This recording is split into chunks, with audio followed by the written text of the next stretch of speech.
Amyris Jackson is driven by her desire to become a supermodel. At 18 and against her father's wishes, Amyris moves to another country, hoping to make her dreams a reality. Before she can hit the ground running, her life takes a turn she hadn't expected after meeting and marrying Ivo Yannik, a man who lured her into the union under false pretenses. 6 years later, Amyris hardly recognizes the woman she's become after being forced into escorting by an abusive husband. Having exhausted every opportunity, she's about to give up, but a chance encounter with the owner of a jewelry shop changes everything. Francis Fox Matisse requires two things for women: they must be beautiful and taken. As a man who prefers having no strings attached or feelings involved, he has his sights set on pursuing Amorous. Fox's plan to get the beauty in his bed is halted after learning her husband's affiliation with the Matisse Corporation. Refusing to cross a line punishable by death, he tosses the idea of having Amorous, but fate has other plans. Fox and Amorous life collide repeatedly until they can no longer resist temptation. While Fox is providing Amorous a safe space, he breaks his own no feelings rule and they grow closer. Knowing the risks of their affair, they continue to explore what could be. The odds are stacked against them, but could they make it work? Or will the bylaws keep them apart? Hello, my beautiful people, and welcome back to the Bibliophile's Bookcase. We are here to discuss Fox, Welcome to the Woods, which is part two of the Welcome to the Woods series by Bianca. Part one was Frisco's story, where he ran, what was it, Lockwood? And then on this cover, we have Glenwood, which is Fox's area. So we are introduced to a woman by the name of Amyris, who was once a supermodel, but she is no longer. She is now a physical therapist, and her husband is, quote unquote, allowing her to work at a massage parlor that is ran by her cousin. I think she's not the owner, but she's the manager. And so let's go back a little bit. So Ivo is also a model, but he used to run a prostitution ring, but he was busted.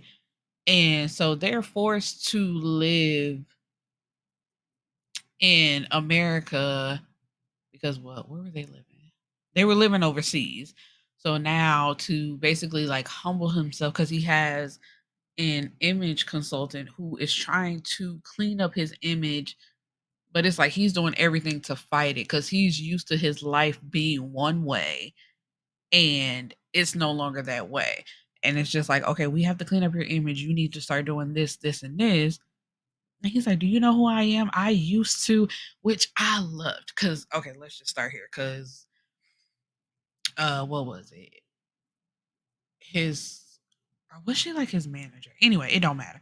So she tells him, I got you this campaign for what is it, Men's Warehouse, and it's only paying $30,000. So he's like, $30,000. I used to be on the cover of I used to, and mama cut him off and said, used to, used to, used to. You don't do that shit no more. So you gotta humble yourself and do this right now. And he don't want to hear that. And he I'm just like, there was no redeeming qualities about Ivo at all. It's like you're an abusive asshole.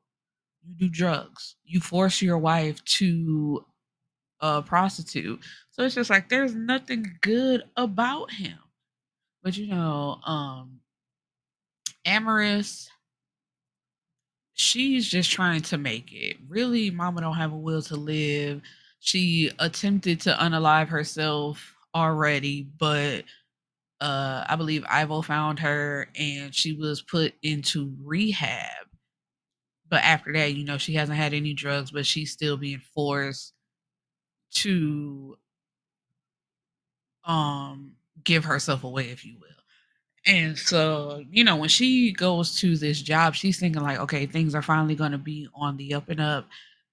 This was her second choice after modeling because Ivo is jealous of her because she's beautiful And when they're together, all the attention is on her. So I feel like that's really why he did to her what he did. Cause it's just like people love you, but if they know what you were actually doing and what you were a part of, they're not gonna love you anymore. And this is how I can bring you down to size. So, she starts working in the massage parlor, but it's not everything she thinks it's gonna be because Ivo tells her, I'm gonna start sending you clients or I'm gonna start picking out your clients. And anytime they tell you the code word of I want the works, you know what that means. It is ending with a happy ending. And she hates that. And she's making plans to save up some money to get away from him. So while she's at the parlor, she is going around handing out cards, try to strum up some business. And any money she makes basically goes to him. So she wrote on the card telling people to pay in cash. So whatever you tip her, I mean, not pay in cash, but if you can tip her, tip in cash instead of like if they pay with a credit card, doing it on the credit card. Um, and so she happens to go into a jewelry shop. And going inside the jewelry shop, this is where she meets a beautiful man, which is Foxx. And I forgot to mention, actually, the story starts off with like the continuation of the last story of the Matisse family sending Frisco and Kima off on their honeymoon. And while Frisco is gone, Fox is now in charge.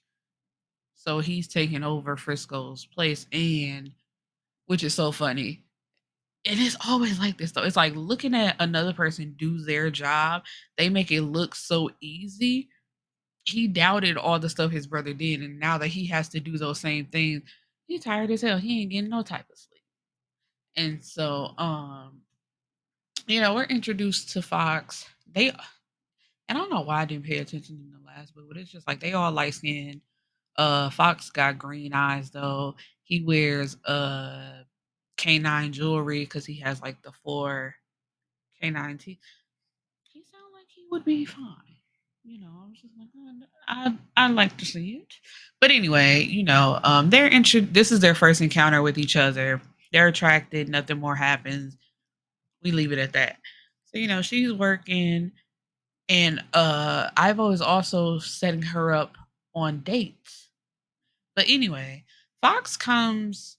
Well, let's before we even get there, let's learn a little bit about Fox. Fox is only interested in women who are married or taken, and they just have to be beautiful. And I'm mentioning this because he has a woman basically blowing up his phone trying to get in contact with him, and he keeps telling her, what did I tell you? Now, her husband approached him about his wife, and he tells all the women he gets involved with, as soon as your husband come to me talking to me crazy, whatever we got going on is done with. But the woman tried to get smart, like, I was married from the very beginning. It's like, yeah, baby, I knew you was married. That's the only way you got access to me. So what are you talking about? Don't try to make it seem like I'm jealous. It's the fact that your husband approached me. Anytime your husband find out about the relationship and approach me, we're done with. And now Fox, I was so disappointed. It was so typical.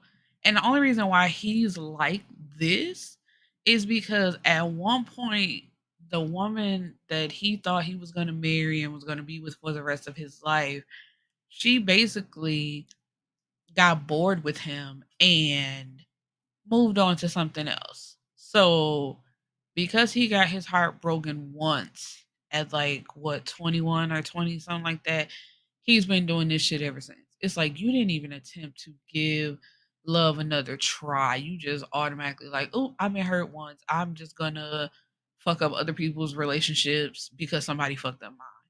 It's just like, "My God, go to therapy. You ain't even got to go to therapy. Just grow up." It's like one time you couldn't see that okay, maybe that relationship didn't work. Let me try something else. But anyway, so that's his life now. And he steady got this one woman who just refuses to let go. And then we also learn because he walks the way he walks, you can tell like one of his hips or legs or something like that. It's like a slight dip. And another woman that he was messing around with when her husband, well, okay, not another woman, the woman he thought he was going to marry. He started sleeping with her mama because the mama came over to quote unquote like talk to him. I think it was either like pick up some of the daughter's things or just to like console him about the fact that their relationship was over, and they end up having sex and their relationship carried on until the husband found out and shot him. And so that's where his rule came in at. So it's like as soon as the husband approached me, the relationship is done with. So anyway, so he goes to the parlor for a massage because it's just like she was claiming how good her massages was. So it's like, all right, I'm gonna check you out. So when she walks in and sees him there, she's like, what are you doing here? And he's like, I'm here for this massage. I want the works. And for some reason, she's disappointed. And I'm like, I'm trying to understand why. Because it's like, baby, you don't know him to have these type of feelings or being disappointed that he was there for sex. And so, she starts doing a massage. And when she like goes to touch him, he pulls back like, "No, babe, this ain't that type of party." And she's embarrassed, and she's like, "You know what? You said the code word." And he like, "What? What the fuck you talking about the code word?" And he was just being cute, not knowing that the code word was the code word. So he's like, "Nah." So she runs off embarrassed, and when she's sure that he's gone, she goes back to the room to find out that he left her a $300 tip while leaving her a note, excuse me, talking about F, like he gave her an F because the massage wasn't that good, and and she walked out on the service. Excuse me. And so, what is happening?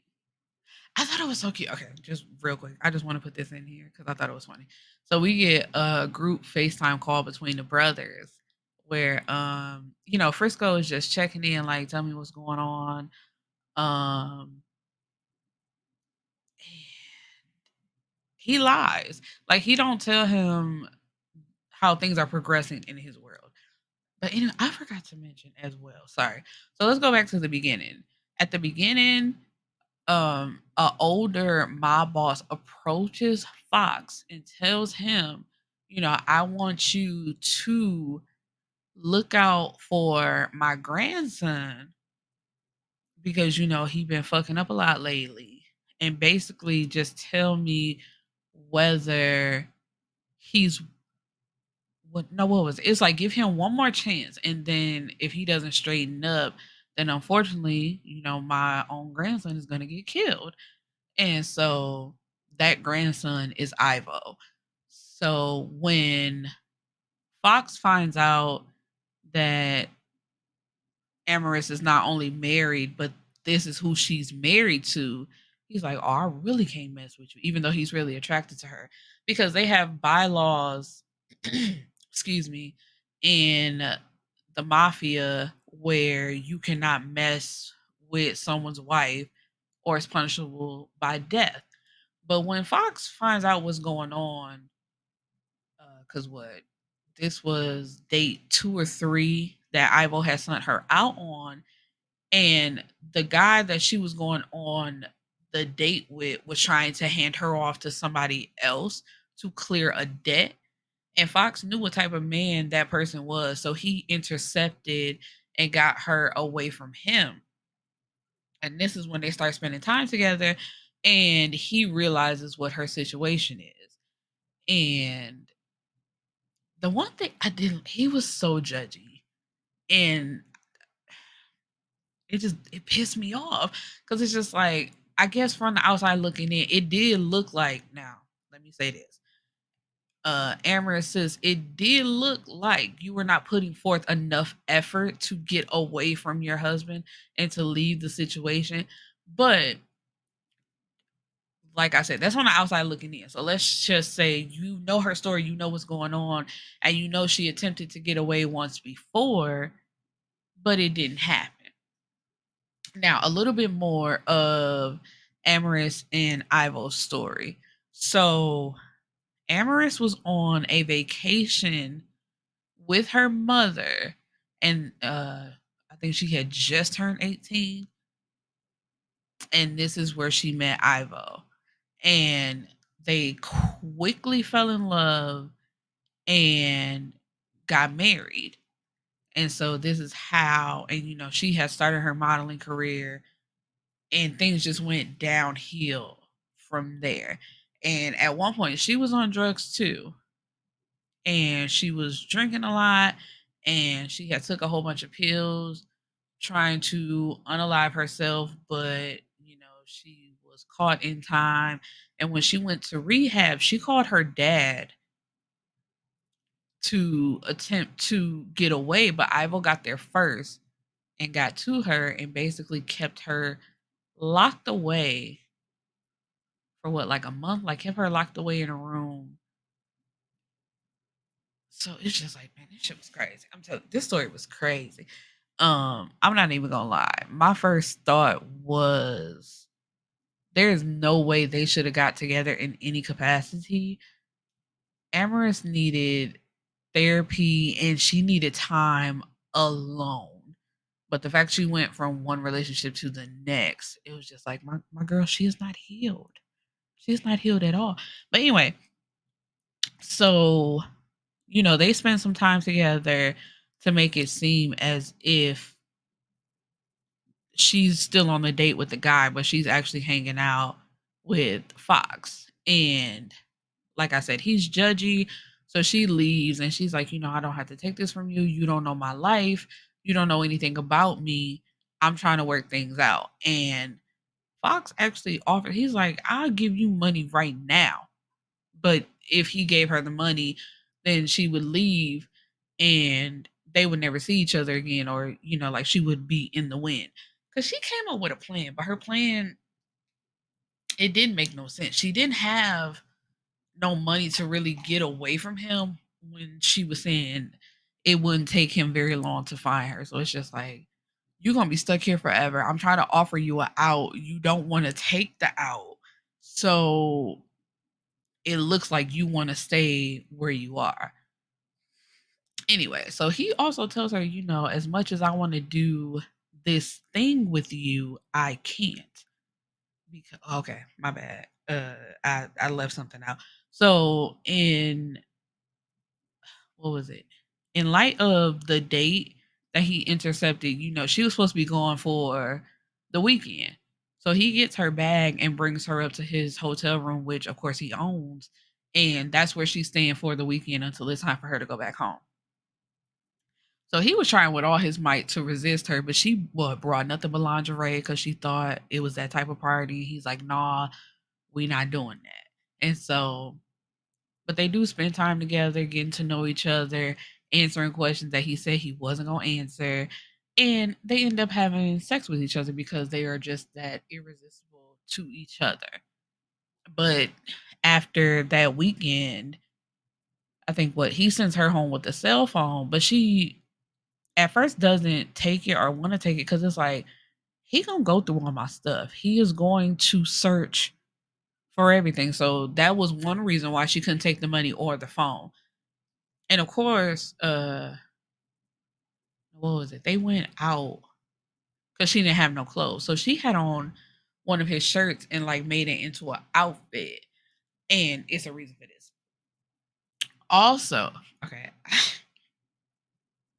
Let me pull over real quick because it's just so much. I'm telling you, when I tell y'all I love Bianca, I love Bianca because there's just so much going on. But let's just jump back over to Ivo, who I wanted dead. Like, as soon as I saw his name and just saw a little bit of the story involvement, I was like, he stayed alive too long for me. I'm letting y'all know that right now. He stayed alive way too long. Should have been dead. And I'm like, man, they could have killed the grandpa too if he really had a problem. But I understand mafia. There's hierarchy. There's the way things go. But I was like, nah, both of them could have been dead, and it'd just be what it was.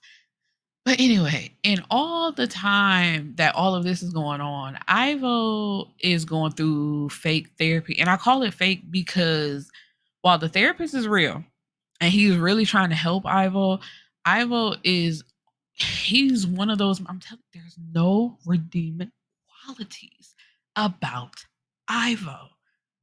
That man was only taking what the therapist was telling him to do to use it as a way of manipulation with Amyris and people he was in business with to try to show himself as a good person. It was fuck Ivo forever.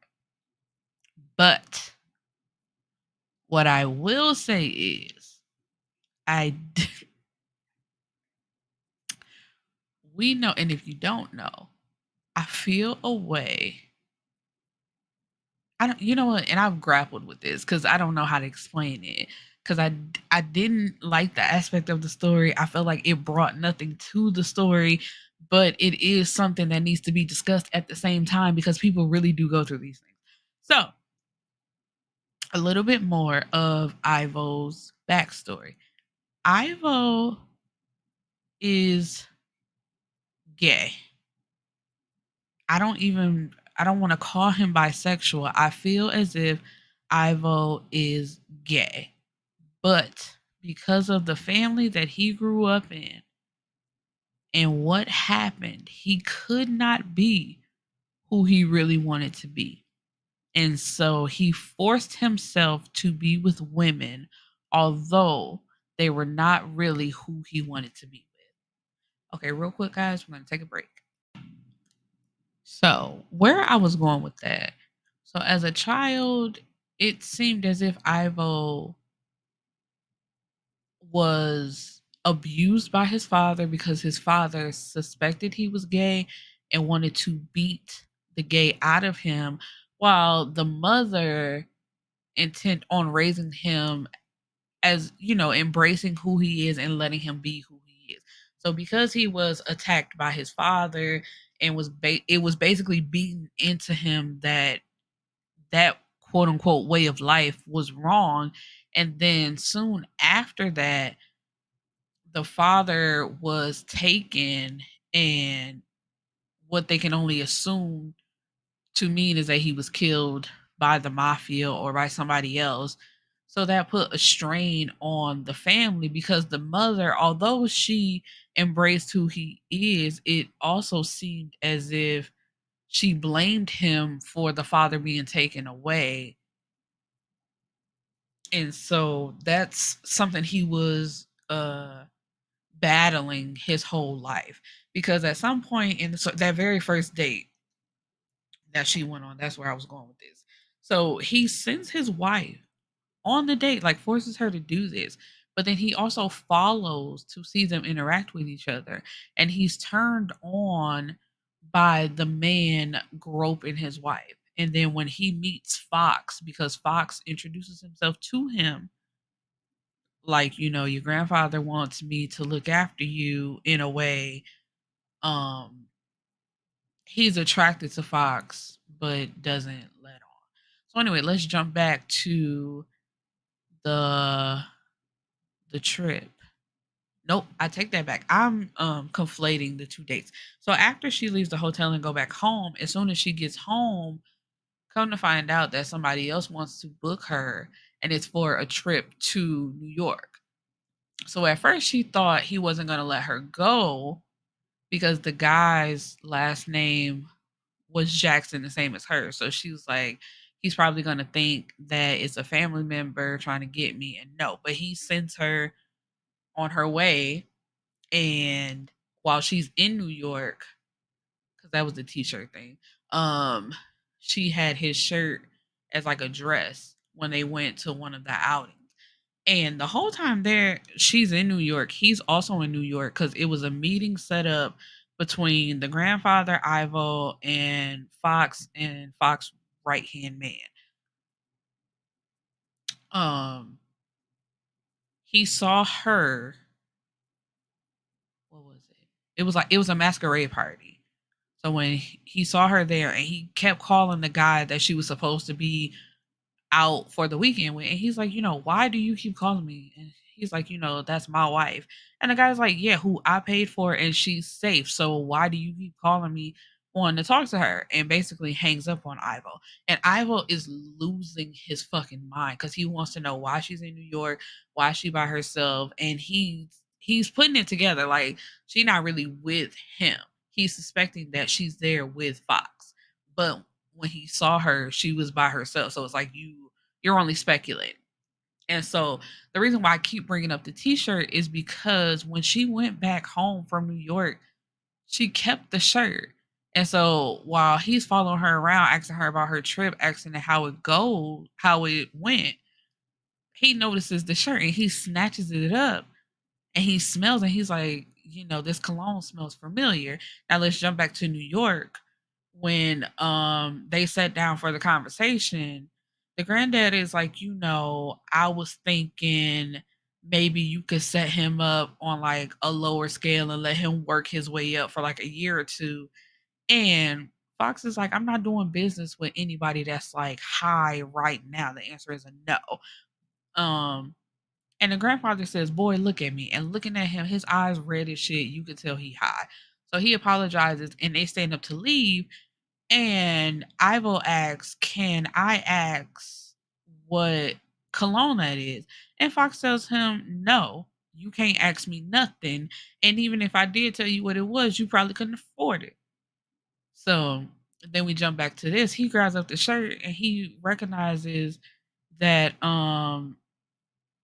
cologne, and he tells Amyris that Fox is his boyfriend, and like he's really doing this to get back at him. It's like we're together basically. It's like I don't know what he told you, what he did to you, but really we're together.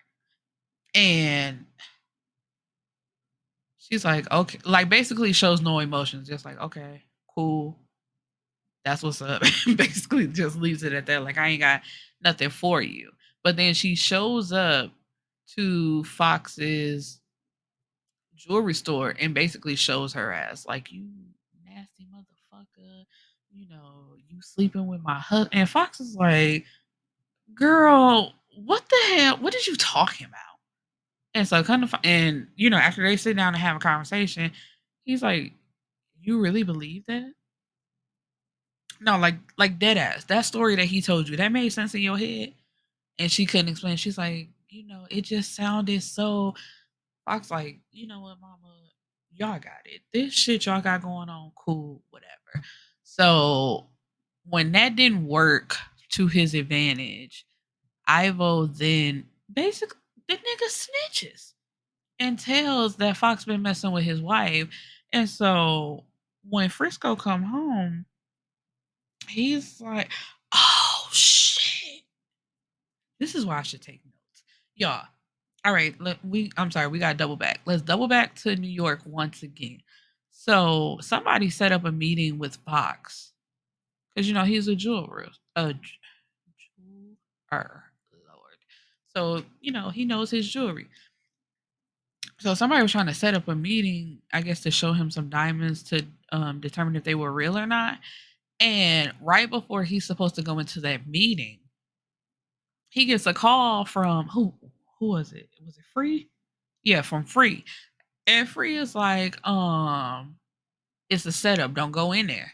And you hear the police in the background. He's like, man, y'all not putting no fucking cuffs on me. Back the fuck up.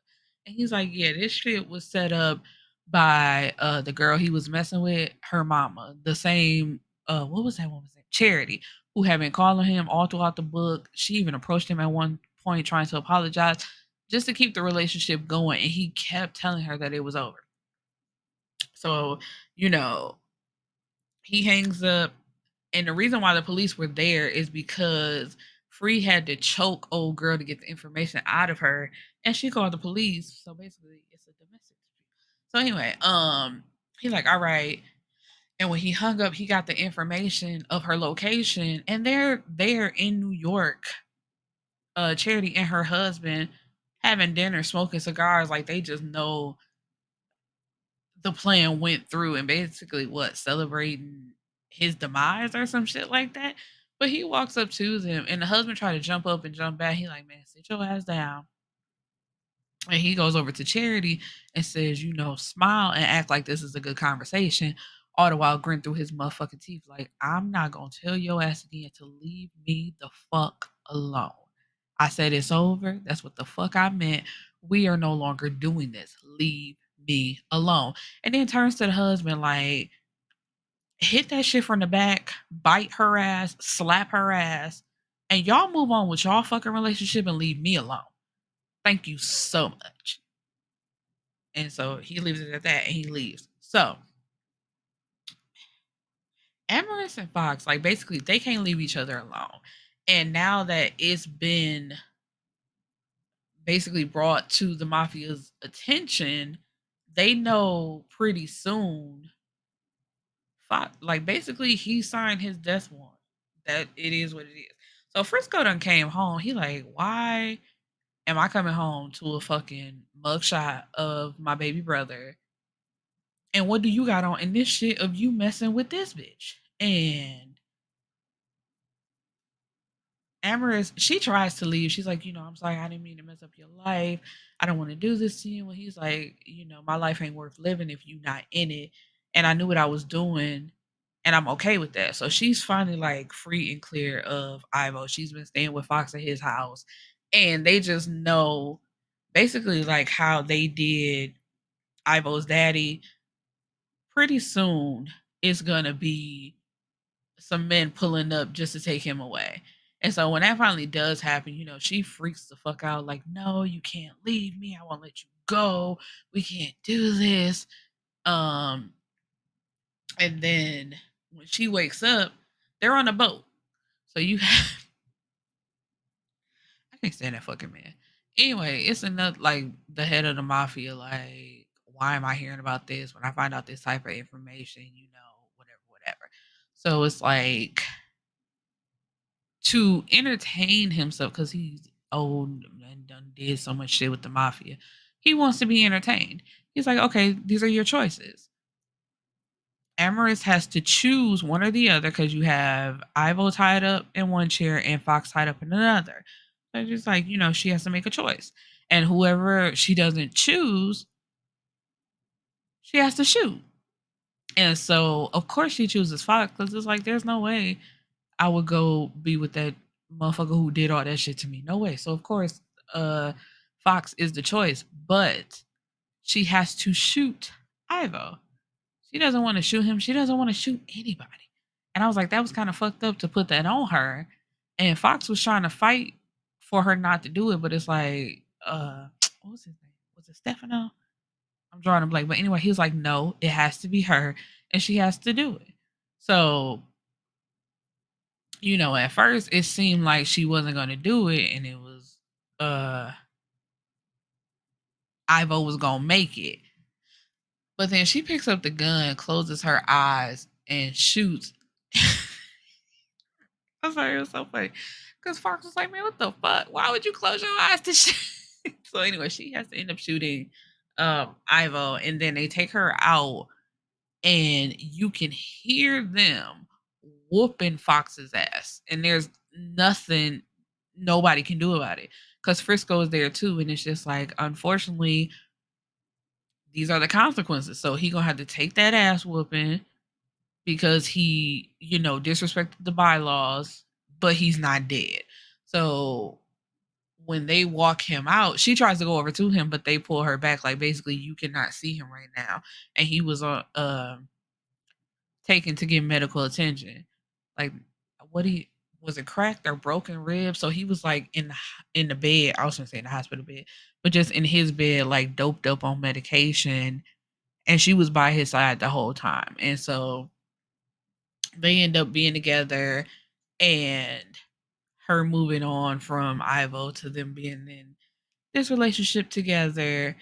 And I was like, I don't know. I think I just wanted maybe a little bit of time of her not being involved with anybody. Cause to go from the fucked up shit that Ivo did to her and she was forced to do. And she reconnect I forgot to mention that too. She reconnected with her father because they Ivo kept her away from everybody. She didn't have any contact with her family whatsoever, neither with her father. But they had went to a banquet, and Foxx noticed her dad like at another table, but he didn't come over and say anything. And he asked her about the relationship. Yeah, he asked her about the relationship between the two, and she's like, Ivo isolated me from everyone. And that last time I called my dad for help, and when he showed up, I wasn't there. He basically cut her off. That's how she felt. And he's like, I was just waiting for her to tell me that she wanted a relationship with me. And it's kind of like he had a new wife, he had new kids, and Amyris felt like she was forgotten about, which was fucked up. And so, oh yeah. So Amyris was pregnant. I forgot. Um it was so funny. The mama was like, I dreamt about fish. And she's like, girl, not me. I think Amherst thought she couldn't have children. And it's like, baby, no, that's you. So anyway, they end up getting married. And she is having contractions at the wedding. And the daddy notices, like, girl, what the hell? And she's like, I'm going through this wedding first, and we'll think about the contractions after the fact. And the only reason why I'm bringing this up is because while they're doing their vows, it was so beautiful. And when the pastor says, you may now kiss your bride, and he kisses her, he tells her, remind me to choke you after you have my baby. And she's like, you know what? He's like, yeah, you thinking you can always keep something from me. You're having contractions right now. She's like, how do you know? My dad snitched. And she's like, no, actually, Kima said something about it. And she just let it slip. But I'm going to let you make it. And the only reason why I'm bringing this up is because as somebody who's been abused the way she has, I think even just joking about choking her would be like a trigger. You know what I mean? But anyway, I enjoyed the story. I'm not gonna lie. Frisco, the first story is still like number one in my book. So as of right now, we still like one and two in the ranking. So we still have, what's the other two brothers' name? Finley and Freeman. Those are the. Are we going in order? Is that how it is? Frisco's the oldest, then Foxx. I think is it Finley then Free? I think that's how it's going.